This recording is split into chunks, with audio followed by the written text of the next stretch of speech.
আসসালামু আলাইকুম, সবাই ভালো আছেন? আমি হোসেনপুরের ছেলে, আর হোসেনপুর পৌরসভার ভিতরে থেকে ভিডিওটা করতেছি। এই যে দেখুন, আমরা হোসেনপুর পৌরসভার ভিতরে থাকি, তারপরেও বন্যার মতো হয়ে গেছে। আর গ্রাম অঞ্চলে আরও বেশি পানি থাকে। তো গ্রাম অঞ্চলে পানিগুলো ছুটে যেতে পারে, এগুলো ড্রেনের লাগে ছুটতে পারে না। তো এই যে দেখুন, এদিক দিয়ে হাঁটলে কি পর্যন্ত পানি জমছে। আমরা এইভাবে চলাফেরা করতে হয় বৃষ্টি পড়লে। এই যে ড্রেন দেয় পানি আস্তে আস্তে যাইতেছে।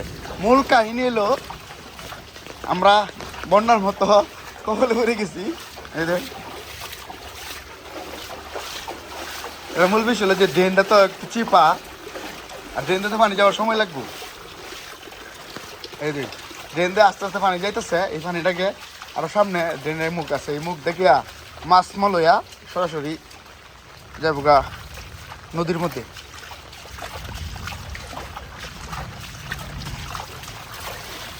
পৌরসভার মধ্যে এরকম বৃষ্টি হইলে আর কোন কোন জায়গায় পানি হয়ে পড়ে একটু কমেন্ট করে জানাবেন।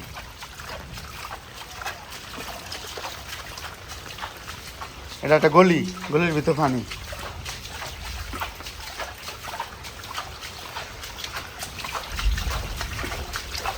মূলত ভিডিওটা করার উদ্দেশ্য হলো যে আপনাদের দেখানি যে আমরাও বাজারের ভিতরেও বন্যার পরিস্থিতির মতো পড়ে যাই।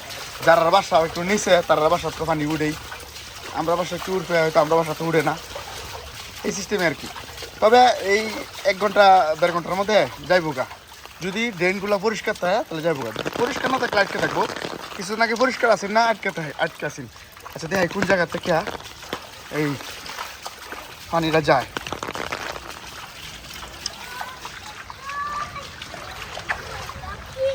এই যে কিছু বাড়ি আছে এদিক দিয়ে নিচা, আর এই বাড়িগুলো ভিতরে পানি থাকে। এই যে এটা আসছে না গেছি না হল কেউ চিনুন হায় পড়ছে, আর ইয়ে পড়ছে।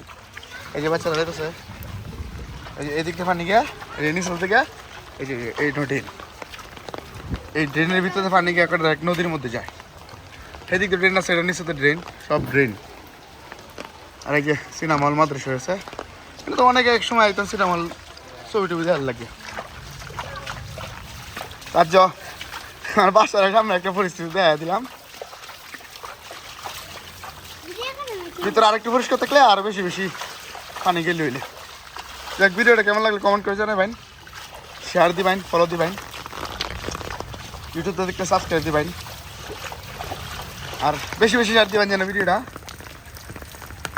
সবাই দেখে। কি করেন? হ্যাঁ, এই ভিডিও যাইতেছে।